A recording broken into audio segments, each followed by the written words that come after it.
Angel hair is the secret to a 10-minute pasta dinner because it is done in 3 minutes. By the time the water boils and the pasta cooks, the garlic shrimp is already finished. You will need a pound of large peeled shrimp, angel hair pasta, butter, garlic, lemon, parsley, red pepper flakes, salt, and parmesan if you like it. Shrimp runs about $10 to $12 at Fred Meyer or Walmart for a 1-pound bag. Pasta, garlic, and lemon bring the total to around $18 for 3 to 4 people, under 25.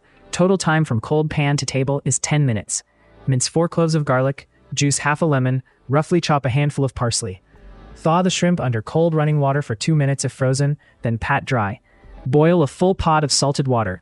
This is the only step that takes time, so start it before anything else. The moment the water boils, drop the angel hair. It cooks in 3 minutes. At the same time, melt 2 tablespoons of butter in a skillet over medium-high heat. Add the garlic and red pepper flakes and stir for 45 seconds until fragrant. Add the shrimp in a single layer. Cook the shrimp 90 seconds per side. They are done the moment they curl and turn pink. Squeeze lemon juice over the pan and add a splash of the pasta water to loosen the sauce. The butter and starch emulsify into a light glaze. Drain the angel hair the second it is al dente. Add the drained pasta directly to the shrimp pan and toss to coat.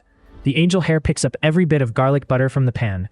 Add parsley, taste for salt, and serve immediately. Angel hair gets sticky fast, so plate it the moment it leaves the pan. Twist the pasta into a nest in a wide bowl and arrange the shrimp over the top so they are visible.